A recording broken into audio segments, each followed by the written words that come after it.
MIPUIN, misión a los pueblos del interior.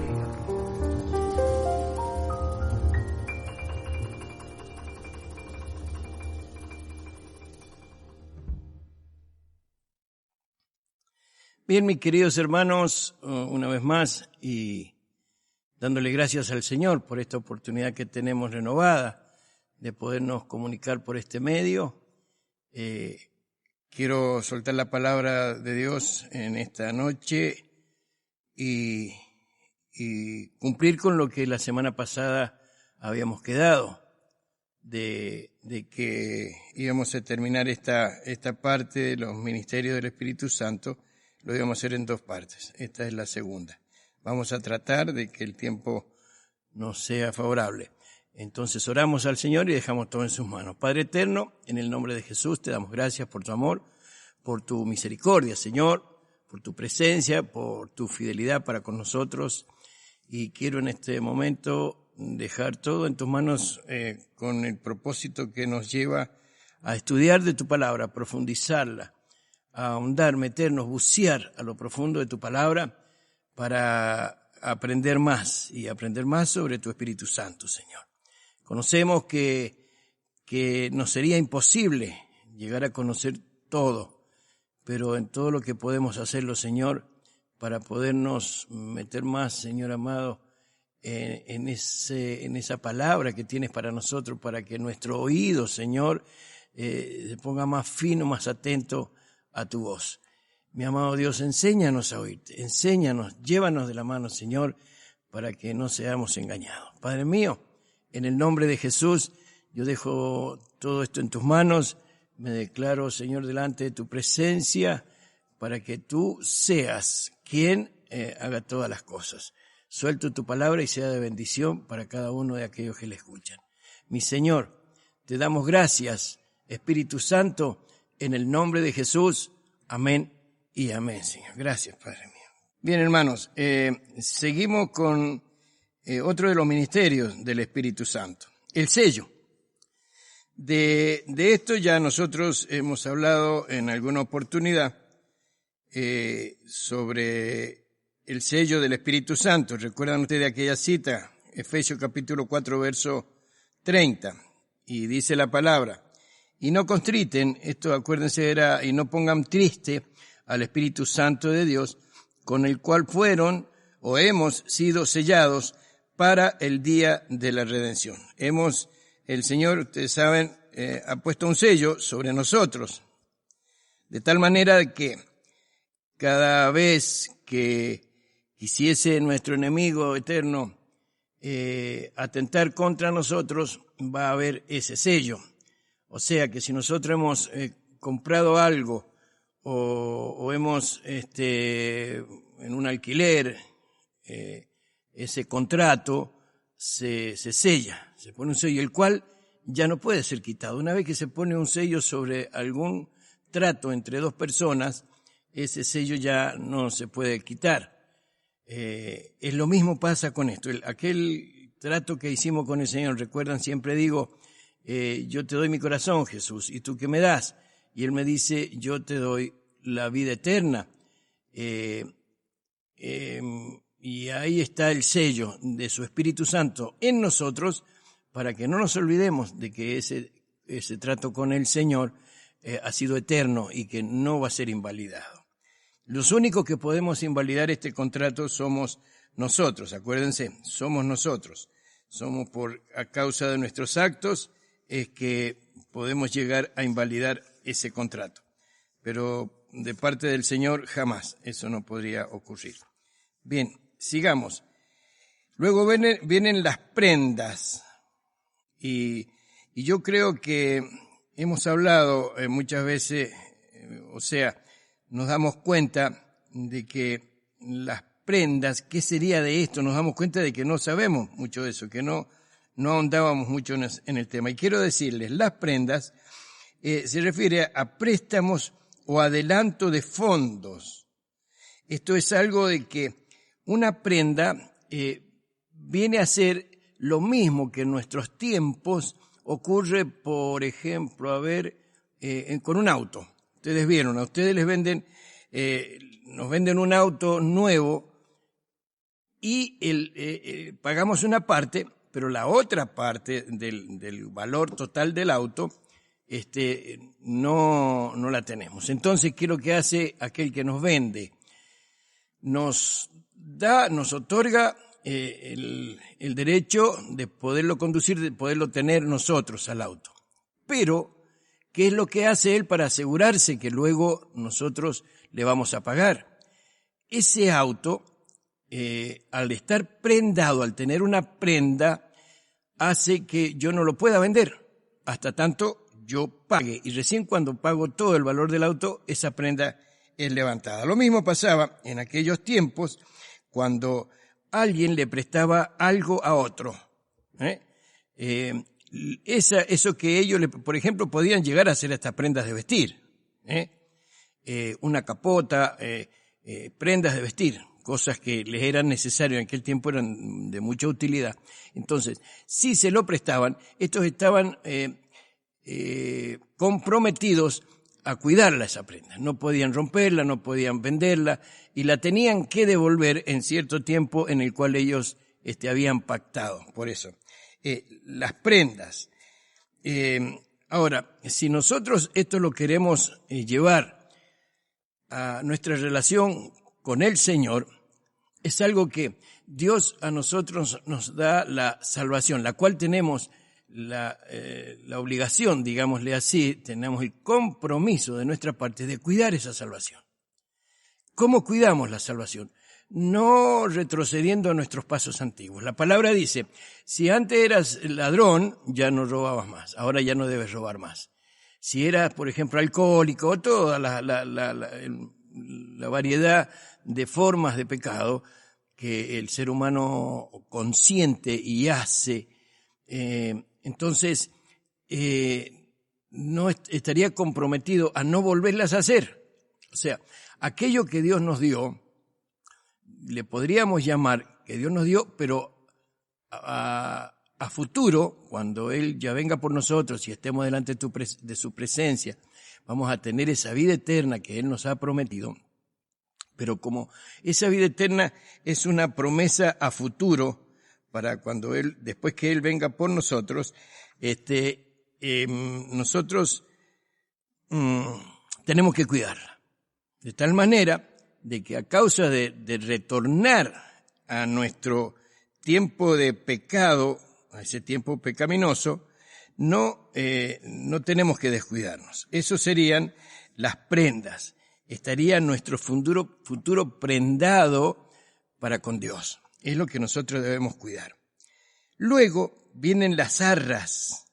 Las arras. Esto es lo que se da como señal en algún contrato. Cuando esto es un aval de ese contrato que hemos establecido con alguna persona. Si yo pido un préstamo al banco, por ejemplo, ustedes saben de que tenemos que tener un aval, algo que nos respalde, que diga que yo le voy a devolver ese dinero al banco. Ese aval puede ser mi empresa, porque si pido dinero es porque no lo tengo, pero sí tengo algo para respaldar ese préstamo, esa petición de dinero, que es mi empresa, que es la producción de mi empresa. Con eso yo respaldo, digo, bueno, he pedido tanto dinero, ese dinero en tanto tiempo lo voy a pagar porque la producción me avala. Me van entendiendo qué son las arras del Espíritu. ¿Y por qué dice las arras del Espíritu? Porque en aquel momento cuando Jesús nos brinda nos ofrece su salvación, porque acuérdense, la palabra dice, para todo aquel que en Él cree, no se pierda, mas tenga vida eterna. Nos está ofreciendo una vida eterna. De tal manera que, ¿cómo? Yo le doy, bueno, ya dijimos, yo te doy mi corazón, o me das la salvación, y podría llegar a preguntarle yo, esto no quiero ser contencioso con el Señor, sino decirle, una forma de decir para que entendamos qué son las arras, hermanos. Es que yo en este pacto con mi Señor le di mi corazón, pero es a futuro lo que Él tiene que darme. ¿Y con qué avala eso? con su Espíritu Santo. ¿Lo entendieron? Con su Espíritu Santo avala la promesa de Él. No les basta con mi palabra. Fíjense bien, si no les basta con esto, ahí está mi Espíritu Santo. Ahí lo tienen, porque Él va a ser el que los va a ayudar. Él es su consuelo. Así que, mis hermanos, busquemos 2 Corintios, capítulo 1 y verso 21 y 22. Leemos 2 Corintios, capítulo 1, verso 21 y 22, y dice la palabra: y el que nos confirma con ustedes en Cristo, y aquel que ya saben que hemos dado nuestro corazón al Señor, y nos confirma, y el que nos ungió es Dios, y el que nos confirma con ustedes en Cristo, y el que nos ungió es Dios. El cual, verso 22, el cual también nos ha sellado y nos ha dado las arras del Espíritu en nuestros corazones. ¿Lo entendimos? Ahí está muy clarito lo que dice Pablo. Él nos ha dado las arras del Espíritu en nuestro corazón. O sea, nos ha dado el aval del Espíritu Santo para lo que Él nos ha prometido. Seguimos. El Espíritu recibe el nombre de Consolador. Aquel que, porque recuerden, cuando vayan buscando San Juan 14, verso 16, allá cuando el Señor estaba ya para ser sacrificado, digamos, Él les dice: pero yo les dejaré un consolador, les dejaré a alguien que esté con ustedes, no se sientan mal. Y la palabra dice, San Juan 14, verso 16, dice: y yo rogaré al Padre, y Él les dará otro consolador, para que esté con ustedes para siempre. ¿Por qué otro consolador? Porque mientras Él estaba en la tierra con sus discípulos, de tal manera de que ellos pensaban que una vez, acuérdense, cuando ya sus discípulos lo vieron a Él en la cruz, pensaron que fue una derrota, pensaron que ya estaba vencido. Aquellos que iban caminando a Emaús, no lo conocieron cuando Él se les presentó ahí. Entonces, ellos pensaban de que ya su maestro había terminado, que todo lo que Él les había dicho había que repensarlo. Pero Él les da el consolador el consuelo del Espíritu Santo. Ya a partir de esos momentos, después del día de Pentecostés, ya empiezan a entender cómo era la cosa del consolador. Yo les daré a otro consolador. Y dice la palabra, lo leímos, 14, 16, y yo rogaré al Padre, y Él les dará otro consolador. Es el día cuando baja el Espíritu Santo, para que esté con ustedes para siempre. ¿Y quién es? Verso 17, lean. El Espíritu de verdad, al cual el mundo no puede recibir, porque no le ve ni le conoce, pero ustedes lo conocen, porque mora con ustedes y estará en ustedes. No los dejaré huérfanos, vendré a ustedes. Hasta el verso 19, todavía un poco, y el mundo no me verá más, pero ustedes me verán, porque yo vivo, ustedes también vivirán. Es todo digamos, el mover, la función del Espíritu Santo, que Jesús ya en ese momento, como Él ya iba a salir de esa escena, iba a salir de ese momento que Él ya no estaba presente, iba a estar ya con el Padre, les está anticipando a sus discípulos que Él les iba a dar a otra persona, que iba a estar ya no solo como Él, en carne y a un lado que lo podían ver y tocar, sino aquel que luego vino a nuestro corazón y está con nosotros permanentemente. Por eso Él dice: no los dejaré huérfanos, vendré a ustedes. Así que de todas maneras, en todo momento Jesús nos está prometiendo su presencia en nuestras vidas. Seguimos. El Espíritu Santo, el Espíritu recibe el nombre de Consolador, lo estamos viendo. Enseña y conduce en la verdad al creyente y a la iglesia. Da testimonio de Jesucristo. Juan 14, 26, vemos cómo Él da testimonio de Jesucristo, que es el Espíritu Santo quien da testimonio del Señor. Dice la palabra, Juan 14:26, mas el Consolador, el Espíritu Santo, a quien el Padre enviará en mi nombre, Él les enseñará todas las cosas y les recordará todo lo que yo les he dicho. Fíjense bien, ya sale Jesús de la escena de la tierra, ya sale Jesús de su parte carnal, entonces, y vuelve y ya viene el Espíritu Santo en su lugar, pero ya más cerquita de nosotros, dentro de nosotros, con nosotros, por la eternidad. Esto es buenísimo. Yo creo que es algo que, ¿quién podría ofrecernos mayor cosa que esta? ¿No es cierto? Vayamos a Juan capítulo 15 y verso 26 de la palabra. Bien, lo tienen. Pero cuando venga el Consolador, a quien yo les enviaré del Padre, el Espíritu de verdad, el cual procede del Padre, Él dará testimonio acerca de mí. Y ustedes, verso 27, y ustedes darán testimonio también, porque han estado conmigo desde el principio. Hasta allí lo que el Señor le estaba hablando a sus discípulos cuando aún estaba en la tierra. Por eso dice, y ustedes darán testimonio también. ¿Cuándo? Cuando Él ascienda a los cielos, el Espíritu Santo esté en esos testigos, en esas personas, esos discípulos que estaban con Él. Entonces ellos podrán decir, sí, yo lo vi. Y Él hizo esto, y van a comenzar a hacer los milagros que el Señor les dijo que tenían que hacer. ¿Por qué? Porque ustedes han estado conmigo desde el principio. Eso es directamente a sus discípulos. Capítulo 16 y verso 13 de Juan. A ver, leamos la palabra del Señor. Nuevamente.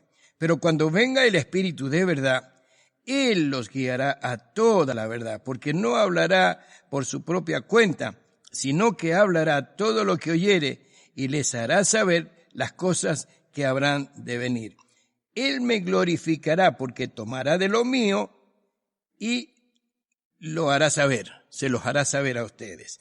Imagínense el tremendo ministerio del Espíritu Santo. Es quien hace que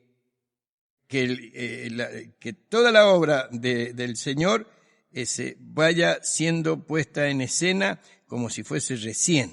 ¿Se dan cuenta de lo que quiero decirles? Todas las cosas de Dios en nosotros, cada día comienzan a ser diferentes. Vayamos a Hechos, capítulo 8, verso 29. Vemos la palabra del Señor. Y dice, el Espíritu dijo a Felipe, acércate y júntate a ese carro. Y acudiendo Felipe lo oyó, que leía al profeta Isaías, y dijo, pero ¿entiende lo que lees? Él dijo, ¿y cómo podré si alguno no me enseñare? Y rogó a Felipe que subiese y se sentara con él. Ahora, ¿qué es lo que pasó aquí? El Señor lo manda, el Espíritu Santo lo saca a Felipe del lugar a donde estaba y lo lleva al desierto para que ya testifique de lo que dice la palabra acerca del Señor. Él ya estaba testificando como dijo, como lo prometió el Señor. En Felipe se cumple esa promesa de Dios. Capítulo 13 y verso 2 del libro de los Hechos. Ministrando, hablando, enseñando, predicando estos al Señor y ayunando, dijo el Espíritu Santo, apártenme a Bernabé y a Saulo para la obra que los he llamado.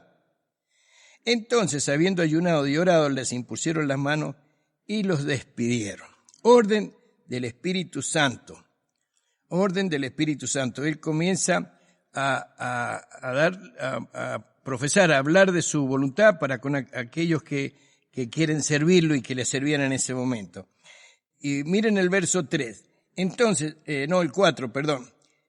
Ellos entonces, enviados por el Espíritu Santo, descendieron a Seleucia y de allí navegaron a Chipre. Tenían toda la conducción del Espíritu Santo. Ellos ya tenían que que hacer como el Espíritu Santo les indicara, porque ustedes saben, nosotros de por sí mismos no podemos hacer demasiado. Más allá podemos saber un montón de cosas, pero si no es por el Espíritu Santo, es muy poquito lo que podemos hacer. Inspiró a los autores sagrados. Es otra función del Espíritu Santo. Inspirar a quien abre su corazón para aprender de Dios, para que éste pueda hablar de las cosas del Señor. Entonces, el Espíritu Santo inspira a aquellos que quieran servirle y por medio de la palabra también dejar plasmado todas las obras que hacía Jesús o luego sus discípulos.